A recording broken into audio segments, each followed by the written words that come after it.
I don't know. I think he's hurting. Ray? Yeah. I think he's hurting. He's worried that his legs are going to explode. He's like, I'm not jumping. We're not doing that fucking ejector thing from the stage anymore where you shoot me in the air because fuck that. He just fucking walked out. It was really strange. Can't blame him. It's hard to blame him, right? Every time he does a springboard, let's find out how old Rey Mysterio is. But can I guess first before we get that far? You sure can. Okay, what are you thinking? I'm gonna guess Ray is 48. Okay, going high, but you never know. It's high and it's close. 44. Okay. People also searched for Dave Bautista, who's 50. Oh God, Kurt Angle 50. Vince McMahon 73. Get that off Google. I don't want it on there. God damn it. What's a Google? Well, my brain's 73, but my biceps are 24. I'm the genetic jackhammer. I want to do an angle where we just call me the genetic jackhammer. I want to do an angle where I have to do a lot of steroids. All right, here's what I'm going to do. I'm going to run at the ring. I'm going to hit both quads. And I'm going to tear them. I'm going to show that ring who's boss. Fuck. Oh, then he just sat there. Oh, great. Love it. What, do you think I can't cut a promo sitting down? Because he can. So I was watching a match on the network recently. I was trying to watch the whole pay-per-view, but too much of it I didn't like, so I just skipped around. It was Halloween Havoc 98, which friend of the show, DDP. Friend of the show? He wrestles Goldberg in the main event for the world title. Sure. Now, what they do, I guess they didn't bother getting the like style parody music. You know how like Jericho came out to a style parody of Even Flow, and Raven came out to a style parody of Come As You Are. They just have like generic music, except Jericho comes out to the Break the Walls Down song. Oh. Which why?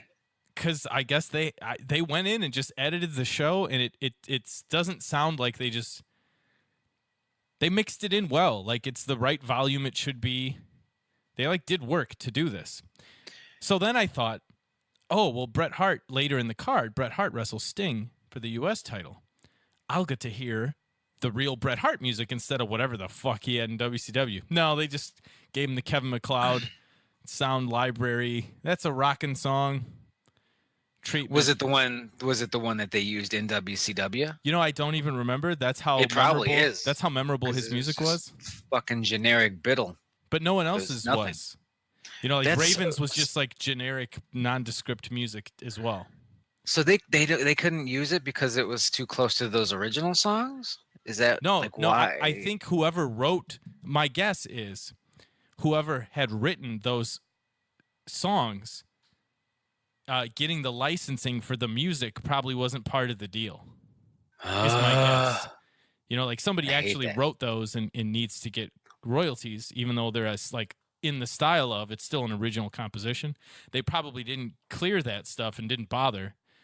But then they took the time. So the reason I'm bringing this up is I was listening to a podcast where someone's watching a Nitro when Jericho was in WCW.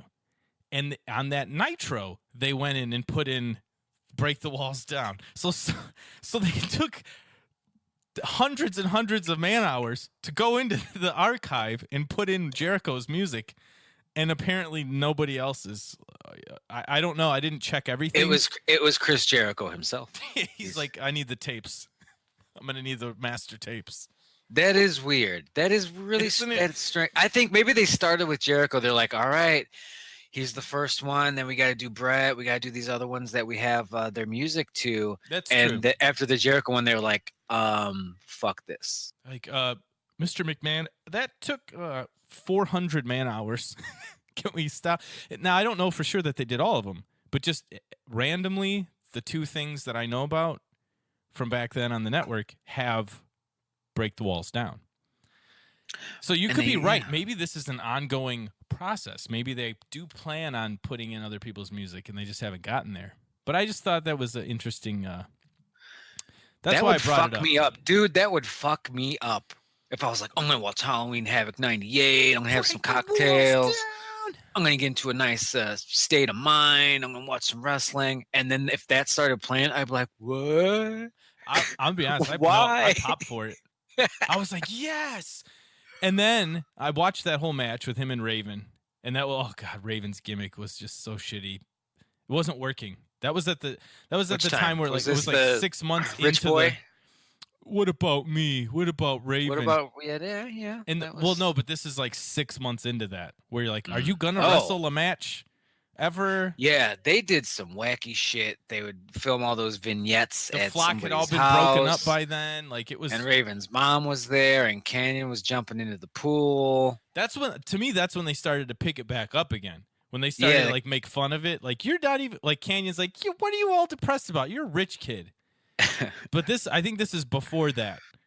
This is like right before that, where it's like, God, this has gone on too long. I just want to watch Raven wrestle. it's like now you're just whining. Stop whining, And he Raven. DDTs Jericho and he kicks out of it. He kicks out of the even flow. It's like, damn, they've been doing this shit a lot longer than I thought. You getting buried, Raven, kicking out of your finish. Kicking out of the even flow. The DDT. So yeah, I skipped to the Brett match in hopes to hear his traditional music, because why they have it. It's in the old WWF archive tapes. And no, nothing, just generic music. And also they didn't have the Wolfpack theme.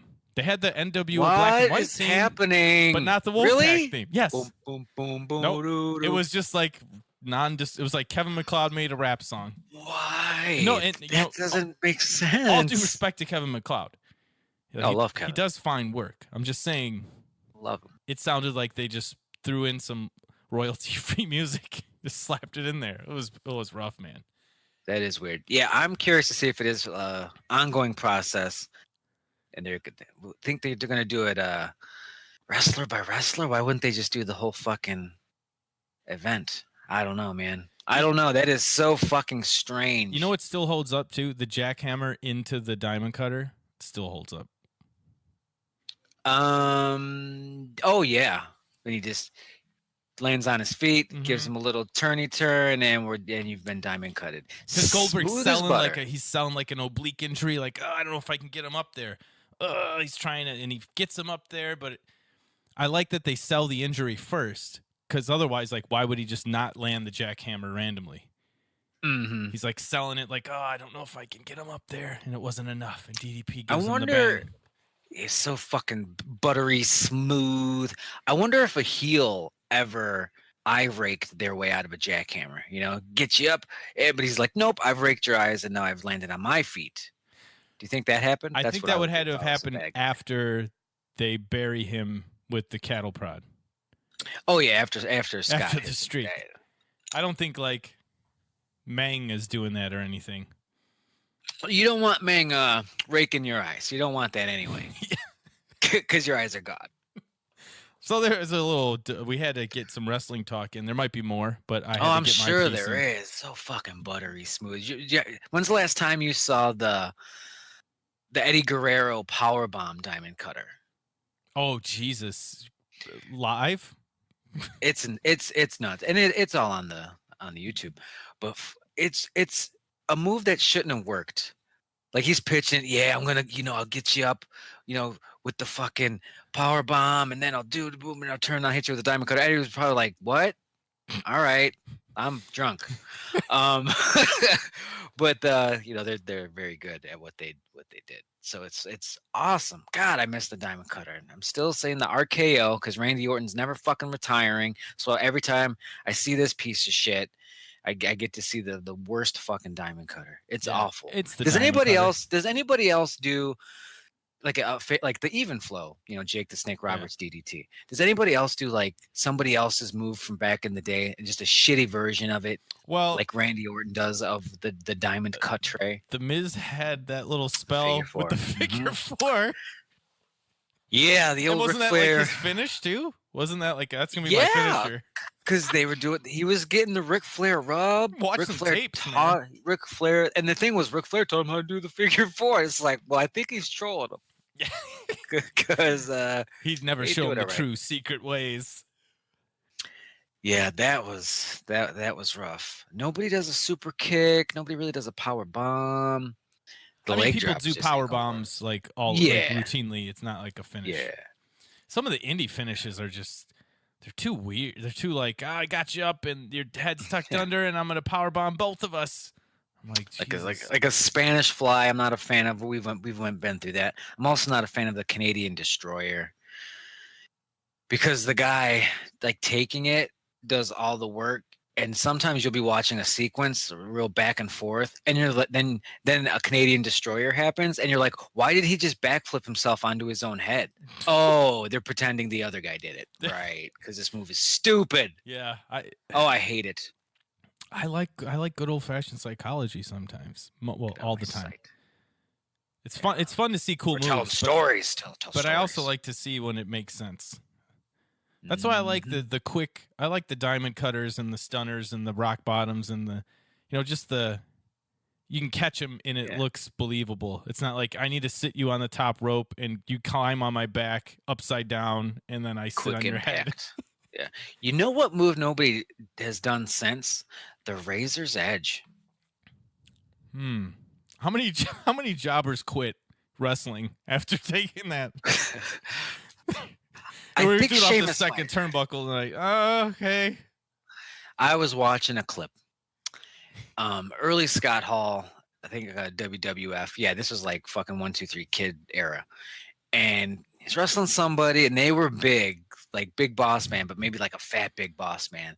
And he gets him up. Like the move was relatively new at the time too, and the guy taking it really didn't give Scott Hall much to work with, and it started looking bad, and he just fucking yoked him up there. He just muscled him up. I was like, this guy's fucking ridiculous. Just dropped him on his head. Like, fuck He's you. just like, it looked like a nightmare waiting to happen, but he's just like, no, I'm gonna finish and get you all the way up on my shoulders because I'm super fucking strong. For those of you who don't know, in the mid like early-ish 90s, like after the steroid accusations and the trial was about to happen, they really did clamp down on the steroid use. So the Razor Ramon that you grew up with in your childhood, that giant massive Scott Hall, that was him not on steroids.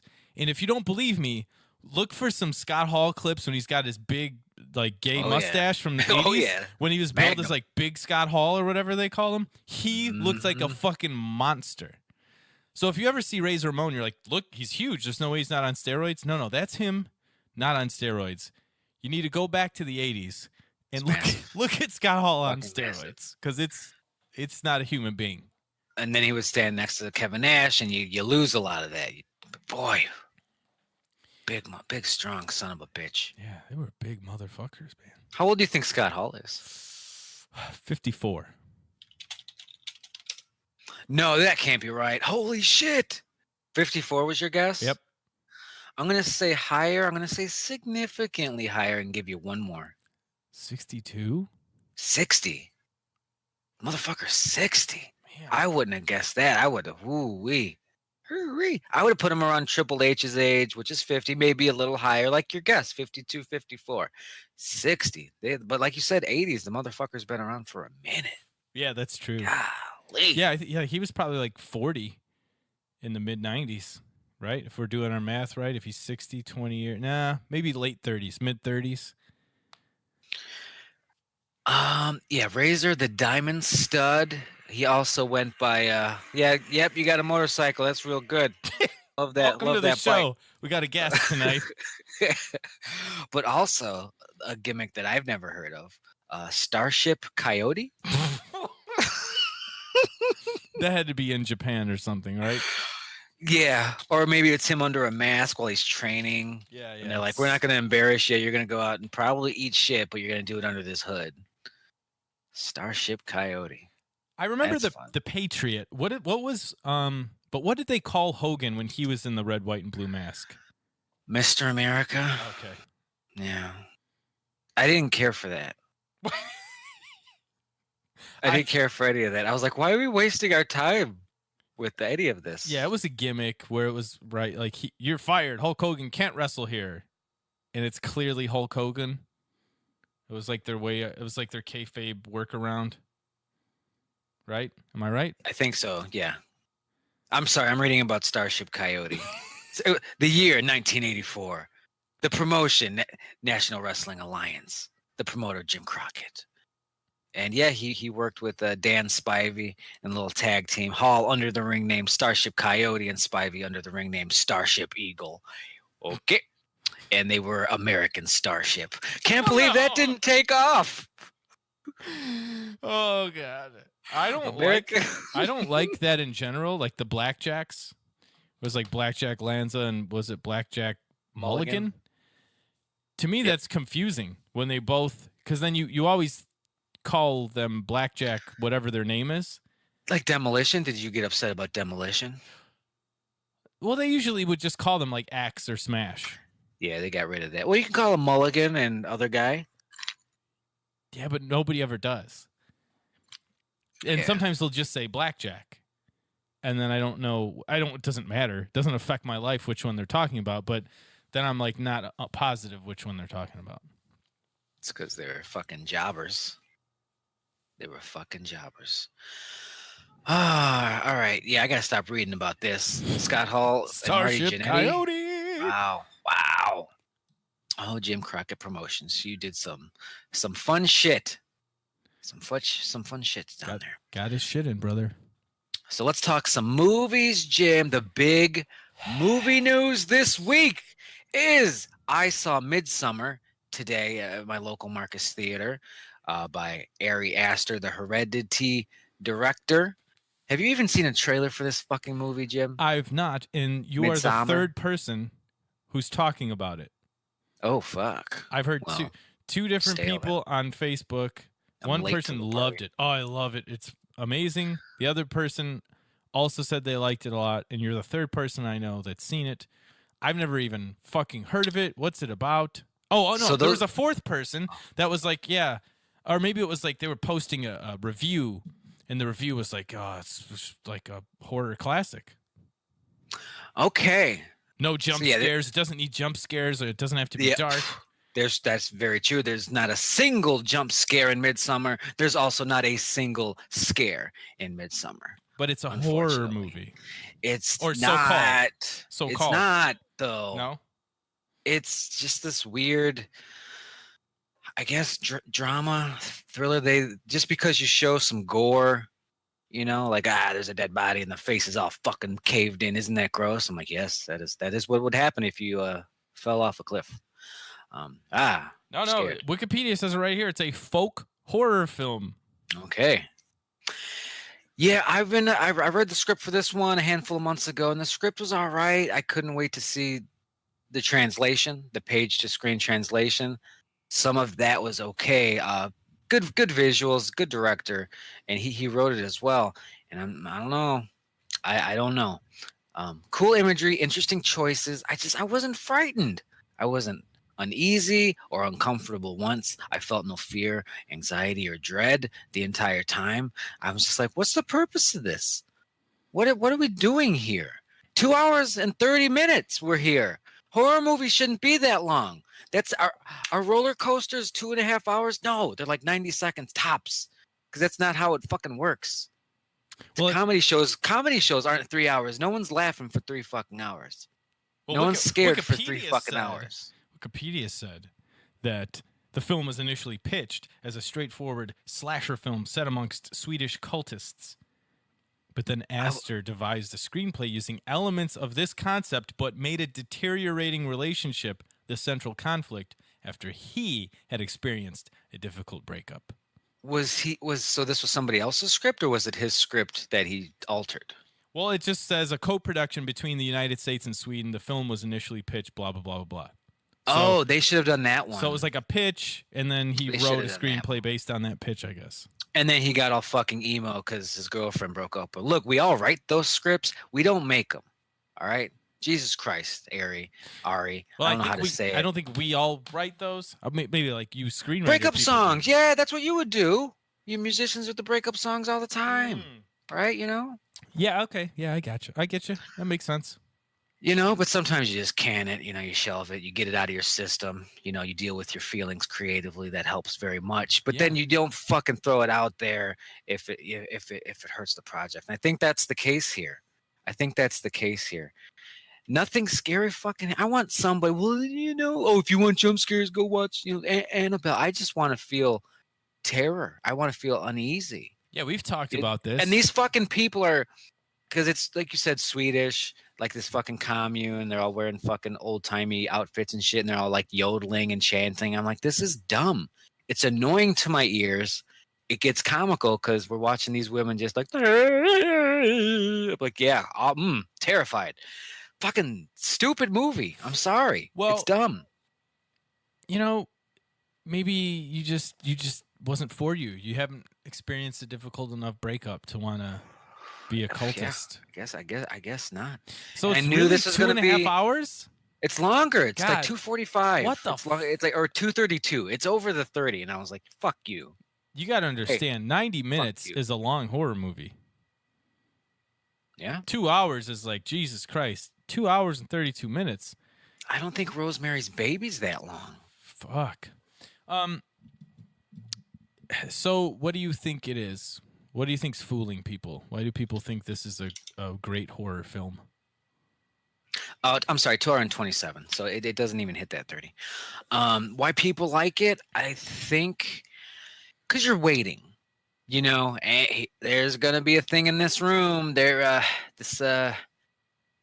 other shoe's gonna drop any moment now, and these nice people are gonna get super crazy, and it happens in slow motion, and you see it all coming, and that's not good. They say like the best comedy is when you figure out the punchline right before that motherfucker says it. And with horror, you have jump scares, or you have dread, which is the horror version of the comedy thing, which is like, all right, I know it's coming, but is it? And you're on the edge of your seat, and you get into your own head. This, you're just like, okay, these two guys are going to do this really bad thing at the top of this cliff. I know it's coming. Can we get there? Like, it overstays. It's like 2.5 hours. Do that same scene, but do it in the 90-minute version of your movie.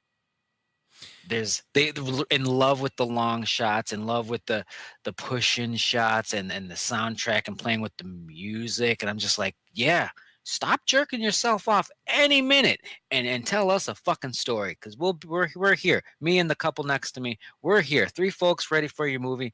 Let's go. Yeah. So what you're saying is it's very edging. They're edging themselves, edge, get to the edge, and nothing happens. It's the witch. It's the witch pacing all over again, where build, nothing. That movie actually did it a lot better than this one, because that one truly made you feel like something's going to happen any second. This one, you're like, we're still like 2 pieces away from getting to that. Like, you can't feel true dread yet. Yeah, it's like we're still building to that. We talked about this last. It's was awful. it last week? We talked about Fridays 4 and 5. But yeah, even in the slasher, the cheap slasher jump scare movies, the scariest scenes aren't the jump scare scenes. They're the killer's right there. The main characters or whatever are on the wrong side of the room. They got to somehow get past Jason or whatever, or Jason's just laying there, and just a shot with the killer, and you're tense. You're like, at any second. Yeah. And sometimes they're like, you're like, any second he's gonna come to and grab him, or he won't. Yeah, but they got to step over him, and it's not the jump of him grabbing him. It's the build up. It's the tension that, like, oh shit, this is gonna be scary. And that's that moment, that the step over Jason anticipation, the yes, yay or nay. Yep. Moment. There was just none of that. They're like, we're waiting. It's like, what are we waiting for? Like, there's no real threat yet at all, and there really isn't the whole fucking way. And like I said, he wrote and directed it. So it's his translation. And I've never seen that fail until this movie, I think, where because like when you write it, you know how it looks, you know how it's supposed to look, and if somebody else directs it, it's like, well, they're not in my head, so it's going to look slightly different. But like this is you. Like there's a fucking scene in the script. So they're at this commune, right? We're going to study the Swedish people for a college report, and our buddies here, and all this kind of shit, and all these fucking weirdos. And there's this moment where this one couple, guy and the girl, they're like, we're fucking out of here, so we're gonna be leaving soon, guys, because they just did a really weird thing that has scared us. And then in the script, um, the girl's getting her shit. She's like, all right, packing up. And one of the commune people is just like, oh, just so you know, we know you guys are leaving. Your boyfriend went to the train station. We brought him to the train station. She's like, what? No, why would he do that? Why he wouldn't just leave me? He's like, yeah, well, there's like a time constraint, and there's only so much room in the truck, so we brought him to the train station, and then they're gonna come back, and we're gonna bring you as well. And she's not buying it, and it's so fucking good in the script because they're full of shit. Mm-hmm. Like this is where we're starting to learn. Like, oh, I think they're full of shit. I think you're full of shit. And it in the script, like, man, fucking awesome, goosebumps. On the screen, it did not play that way at all. And why? And why is that? One of Did them, it take one too reason, long? one reason, because he likes doing cool shots, and one reason it was a wide shot, and it was from like over the shoulder of the weird commune guy, but it was so wide, it's just like it was almost like security camera footage. And like this should be intense and scary and close-ups. And it's like, can we see the lie on his face? Is there any deceit there? Can we see the terror on her face? No, we're gonna live in this wide shot because we constructed this barn and that shit was expensive. So we're gonna make sure the barn's in the fucking shot, and we're gonna experience this in just the fucking hard cam. Cool? No, Ari, it wasn't. I have not seen a writer-director script to screen translation fail until Midsommar. And I don't care that it's got 83 on Rotten Tomatoes and 7.8 on IMDb. I didn't like it for many reasons, and I'm explaining some of them to you now. Yeah, I like those explanations too. That's a valid point you brought up. They get too caught up in the visual aspect of like this shot looks good. But like it's supposed to serve a function of moving the story along, telling a story. Sort of like when I was talking about Man of Steel, like there's some cool like epic shots in there. But the movie sucked and it was boring. Like, oh, that's a cool shot of the farm and blah blah blah. Like, yeah, okay. And then what?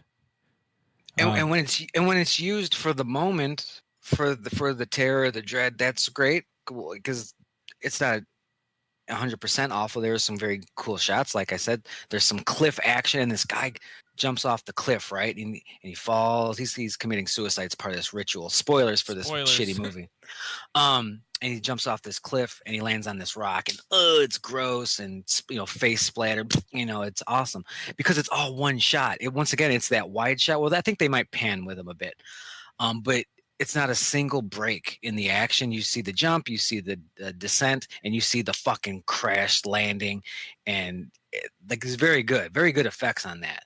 And in that moment that it called for it, everybody did their job great. You got the moment across. But in that other scene, well, your boyfriend went to the train station. It's like you're not presenting this in an appropriate way for your movie, sir. Okay. Disappointed. Yeah, that's interesting. And I will say the people I know that have seen it, that have raved about it, like some horror movies, but they're not like we watch all of them. You watch more than I do, but like we love a lot of the shitty ones for our own reasons too. And these are not those kind of people. Yeah. Okay, that's fair. So I think we just have more in the database, and we're like, well, but we should be scared. It's sort of like a comedy. Like, I should laugh, right? Like, oh, it's a brilliant comedy. Did you laugh? Nope. That's a great horror movie. Were you scared at all? Mm-mm. And when I mean scared, like there's a little kid scared where you're really terrified for your life, but you can be adult scared where your heart starts pounding and there's the tension in the scene, and you're like, oh shit, that happens.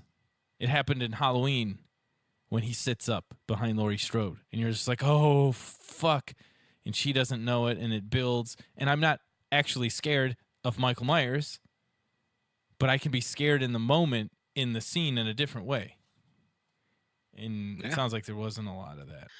Not a lot of it. Just a little sad. Do you on think that part of one, it is but Swedish whatever. cultists? Like, it's just not a scary setting, and Swedes aren't No. scary? Well, I think anytime you got a commune and you got like that folk, you got runes and you got them wearing creepy costumes, like like that's ripe Would it for have some good worked better horror in shit. Ireland or Scotland though, or like maybe I think it's Russia all the same. All or those people are hillbilly fucking the same. cults?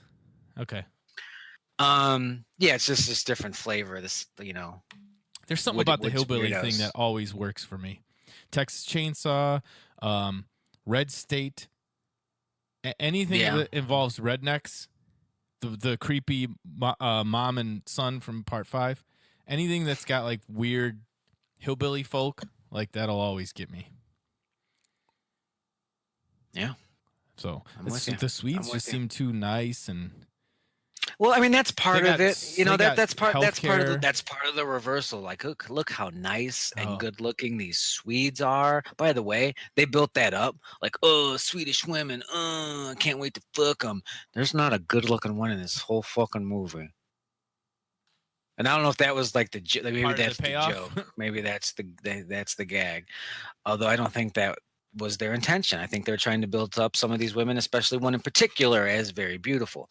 And then my favorite part in the script wasn't even in the movie with the piss. With the with the piss. The piss. Piss. So yeah, Midsommar.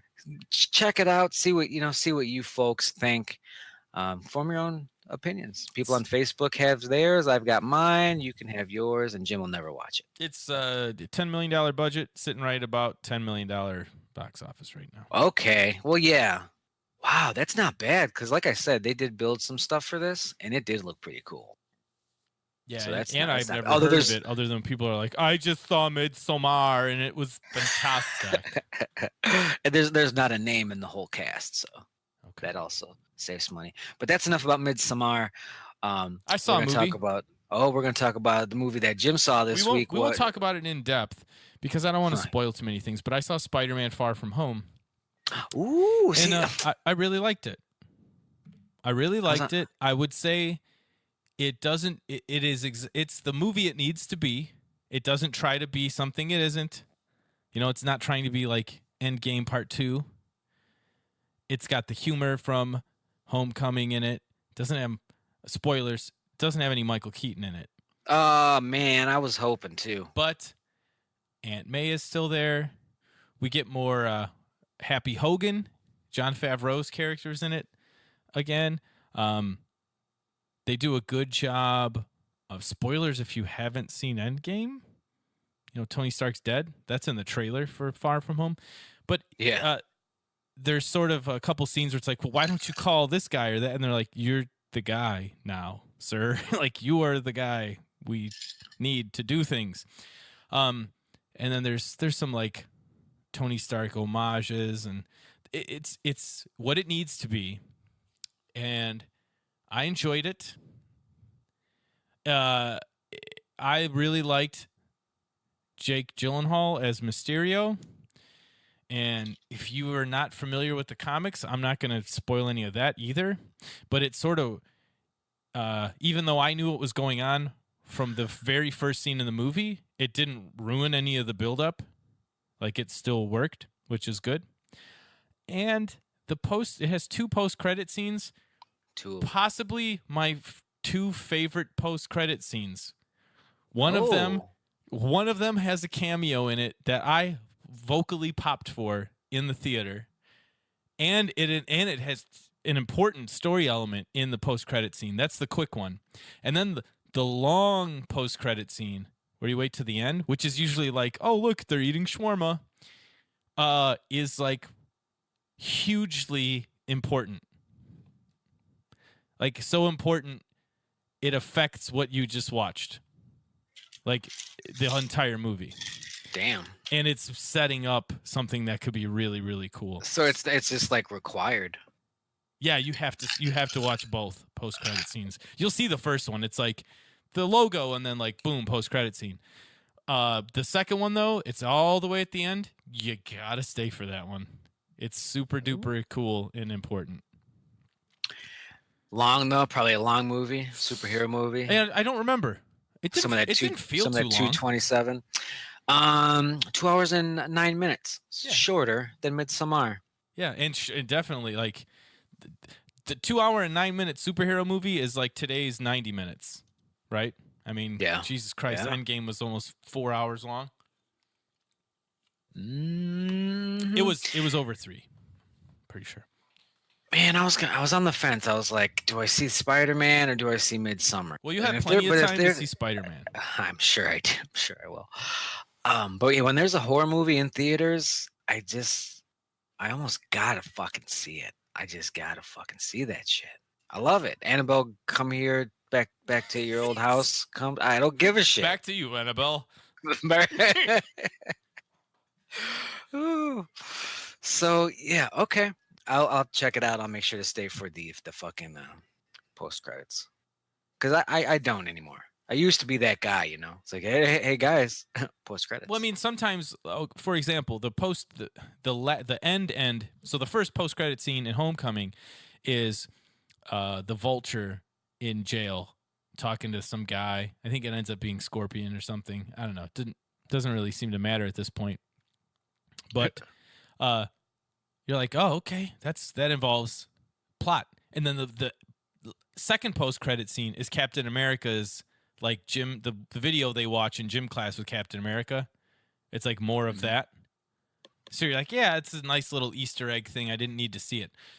I would argue that for what they're setting up for this next phase, that this end post-credit scene is more important.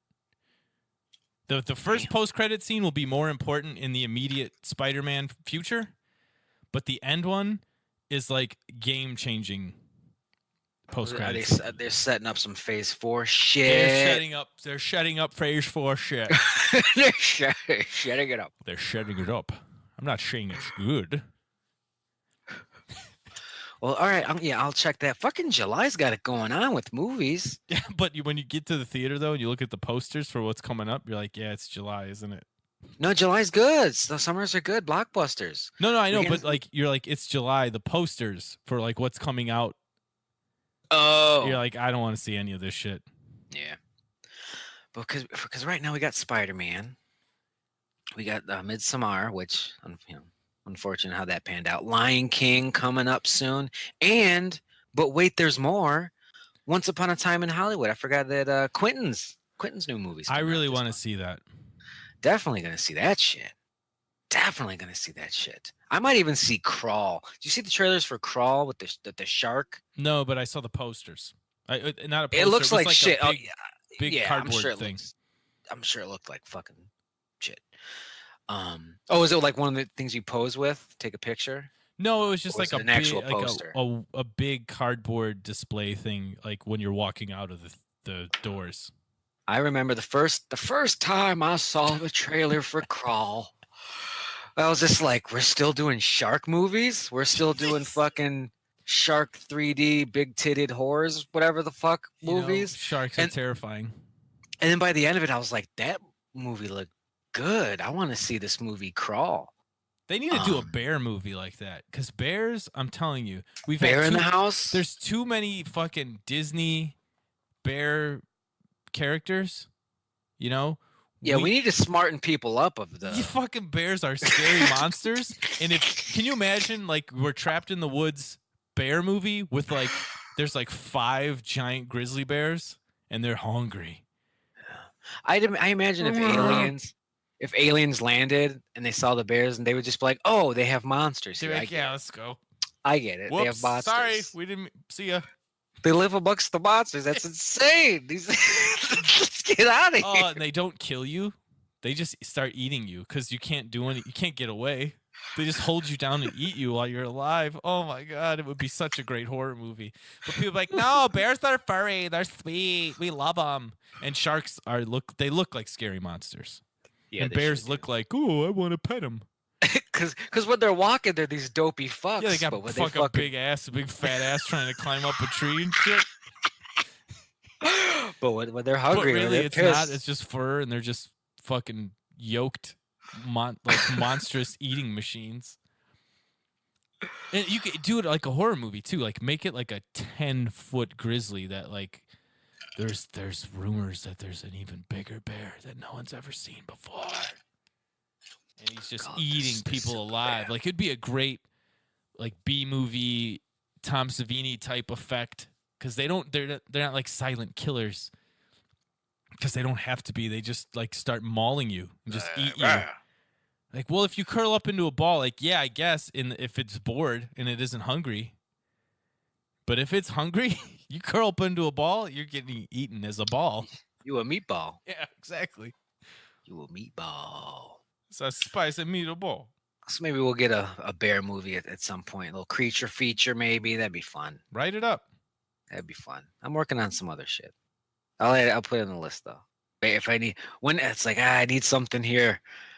And I'll just look at my notes. And it just says, bear. Yeah. I have a list of scary things. And it's just going to say, bears. Bears are here. So, okay. The actual big movie news this week. Yes, let's hear it.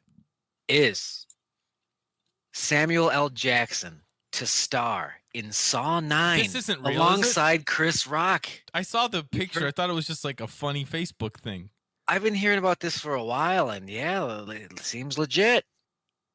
He wrote it, like Rock wrote it. Aren't they like 10 years apart though? Like they got to be close to the same age.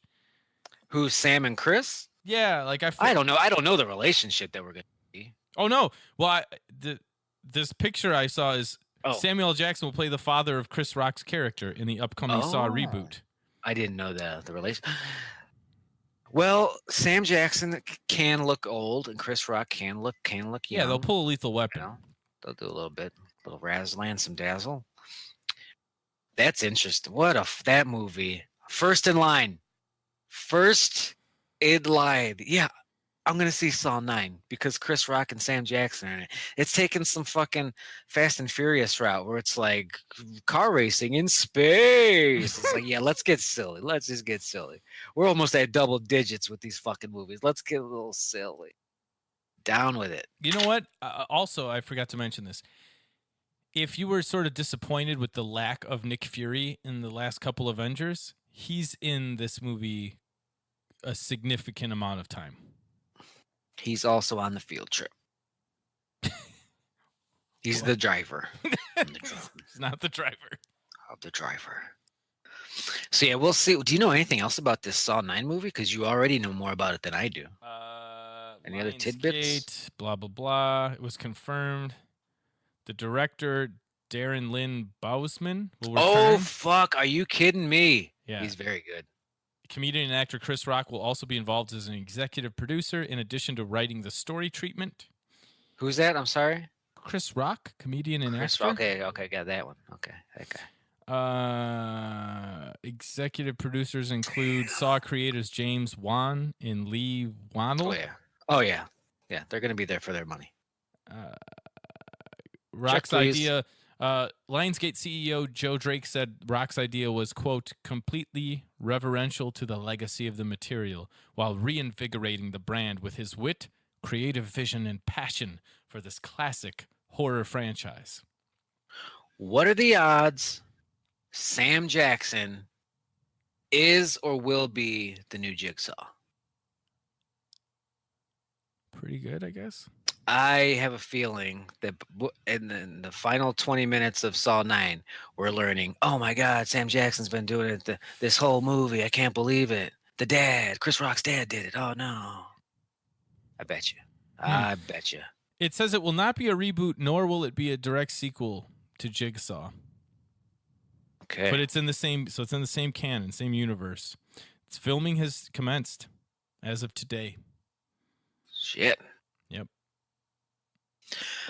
I will check that one out. I'm very It excited. says this is next level Saw. This is the Mm, next level of okay. Saw on Full Tilt. Oh shit. Saw According to Lionsgate, the people who want your money. yeah, Saw getting YOLO. Yeah. Says Lion Gate. Says Jigsaw is lit. Says give me your money. Says Lion Gate producer.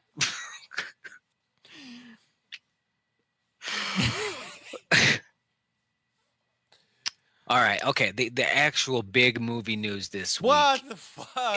is I have to click on it because I want to make sure this is the right one. You teased me earlier. I better get a payoff here. The big movie news is David Gordon Green returning to direct back-to-back sequels What? of Halloween. What? You say what? So I tried to look for this news. So Dale texted me earlier today and he said, "Hey, big Halloween news." And I'm like, "Ooh, I'm going to wait for it so I can react." And I'm like, "Fuck it, I can't wait for it." But I tried doing a little searching around and I couldn't really find anything new. Like the newest stuff I could find is from a month ago. And that is not what I found. Oh my goodness. So cuz yeah, it the looks shit like I was they're saying gonna be was like filming. maybe he'll be back. Is he going to be back to direct it, right? Mhm. And he was like, "I'd like to be." That was from like June, middle of June. He's like, "I really would like to." So now you're telling me not only is he back, he's back to direct back-to-back sequels? Back-to-back sequels. They're gonna film them at the same time. Oh, I'm gonna come. Is what this rumor says, and there's even rumors that they might even release them around the same time. And of What? course, everyone's like, "Well, it doesn't make sense," and money, as if the bean counters aren't already on top of this shit, trying to figure out how to maximize their profits. But yeah, so back-to-back sequels filmed at the same time, and maybe even released around the same time as well in October 2020. Oh my god. You know Mhm. what? I did go see Halloween 2018 twice. So I would definitely go see parts 2 and 3 within like a month of each other. Yeah. You out of your mind? That you know what would be great? See, you can't do it though. Fuck. Because I think of Back to the Future 2 and 3 because Yeah. they did something similar. But so you have part 2 come out in October 2020, and then because you do want to give it some time so that can. I go back and forth on this business plan because do you wait for it to dry up and then you're like, and here's the other one, because then that would just make an interest of that first one again. It's just like, well, now people want to do a double feature. So I don't know. So you released Halloween 2 at like the end Jim? of September, and then like Wait, what? Halloween 3 comes out like on Halloween. On Halloween. Okay, so you do it a little earlier for the first of the Yeah, two. like end of September it comes out. It'll be out into October. People have seen it, and then the payoff is like end of October. I know that's way too close together. I'm just saying. I don't know if it is. Then you can get your double feature. Then it's like, oh shit. Yeah. Why don't you come here on October 30th and watch them both back to back if you haven't seen part 2? I was thinking keep the first one. Halloween 2 comes out in October 2020, and Halloween 3 comes out around Christmas time. And that got me thinking. It's like, well, what if it is almost Christmas, themed? Because like it's called Myers Halloween. In the snow. Oh Christ, that's terrifying. That could be very, very scary. Because it's called Halloween because the shit happens on Halloween, and not that they're gonna call the fucking movie Christmas, but he's got an icicle. it's got nothing. Yeah, so I don't know. That could be another option that they do. Either they do the October December pad. I don't know. Either way, it's very interesting, and I can't wait for that. I'm just curious. I can't wait for that. If they've shot their idea load with 2018. Because he was down there, he was trapped. How are you doing this? Are you giving me a H2O? No, there's no Are way you giving me a that. Friday Part 4 where they're cleaning it up? There he is. We got him. I mean, they must have solved that problem if they have two scripts. Doing me a part 5 where he crawls to the Frankenstein cabin in the woods. We talked about it, and I think there might be it's like an emergency hatch out of there somewhere, and I don't know. I don't know. Oh, is that yeah? So I'm watching Midsommar, right? Thinking about Halloween because you're getting bored.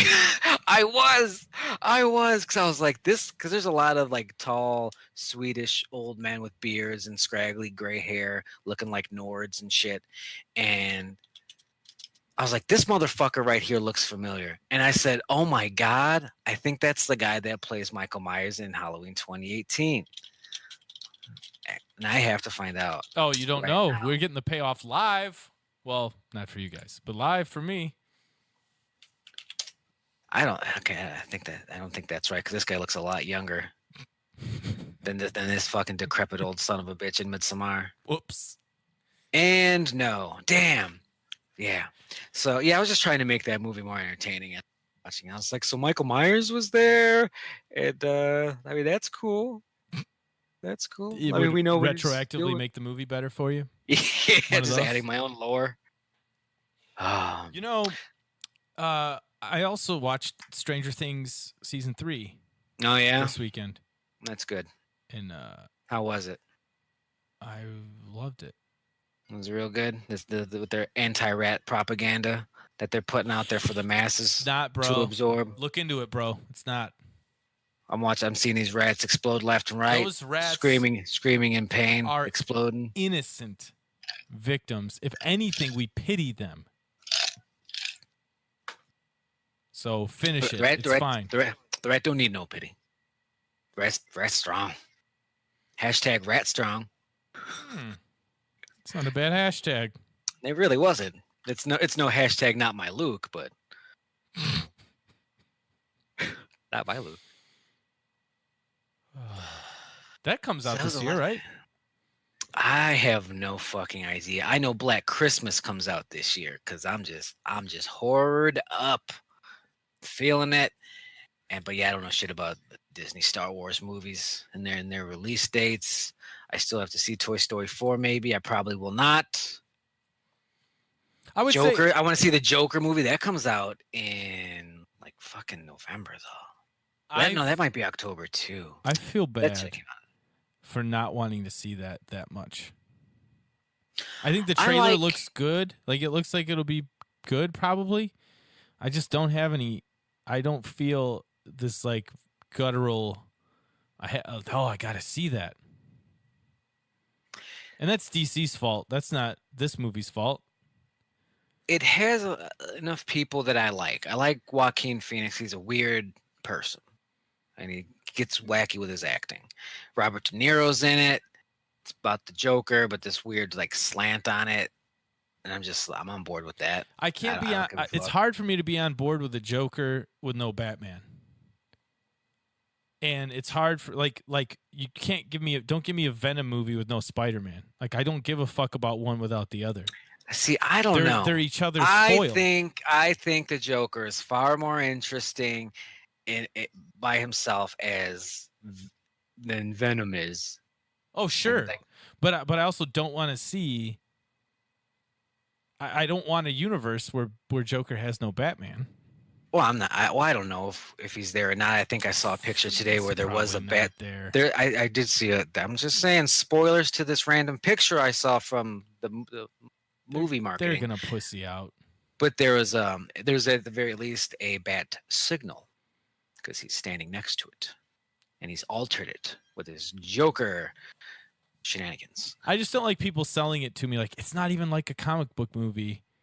Which I know what they mean when they say that, but it's like, yeah, but you could make a good story where I felt like this was going to be a universe where like there's not even Batman. It's just like it's just Joaquin Phoenix painted like the Joker. It doesn't even really have anything to do with comics. Like they're trying to win an award or something. I don't know. Yeah, that part does not bother me. Why would we do that? At all. Why would you do? Why? They shot my parents. Why would you do that? Why would you do that? Spider Wanna know who? how I got What? these scars? I got these scars. Yeah. So, We shit on that part so hard. That never goes away for us, and it's so like I almost feel bad for how I've never even seen the movie, but why would we do that?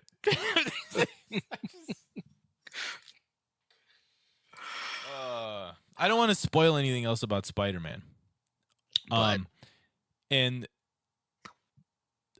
so I won't. But oh. just remember this. Remember this. While they were building Phase 1 for Avengers, we got an Incredible Hulk movie with Edward Norton and like a questionably shitty looking Hulk, I guess. And that was going to be the Hulk we were going to have that they were adding into this. And then they just were like, fuck it. So even though there's the little Marvel Studios logo before the Venom movie, don't let that get you down.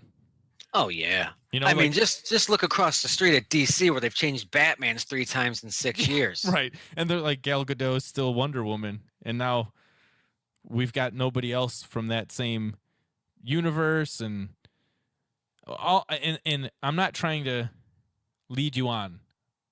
But so like the spoiler is like they're not setting up any Venom stuff in this.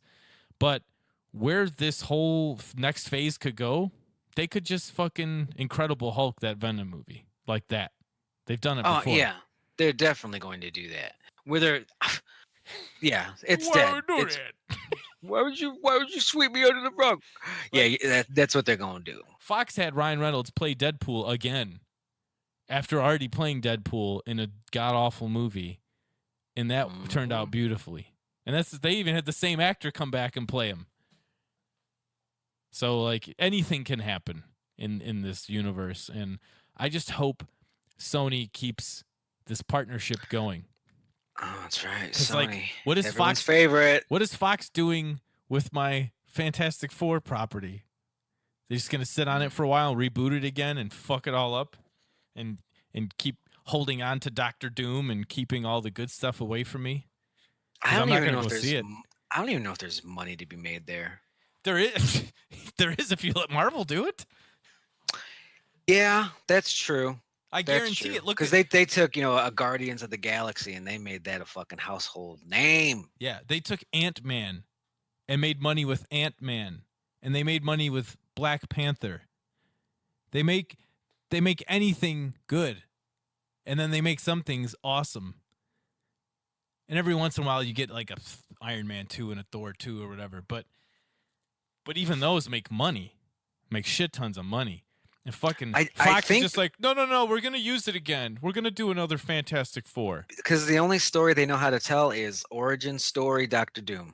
In this movie, we get to find out how the Fantastic Four get their powers. They're also going to cross paths with a mad scientist billionaire named Van Doom something cocksucker. And he's the villain.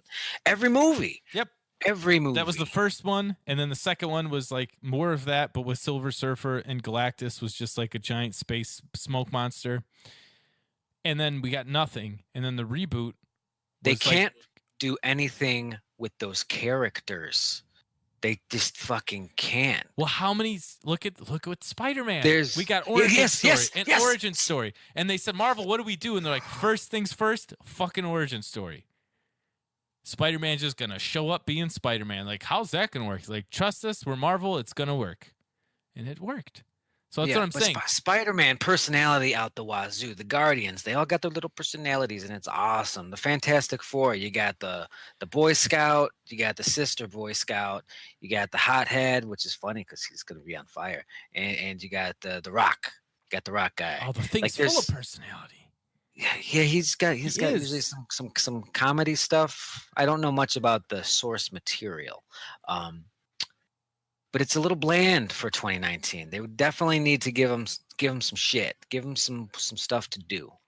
See, I think part of it lies in that Mr. Fantastic is your team leader, and his powers are kind of silly.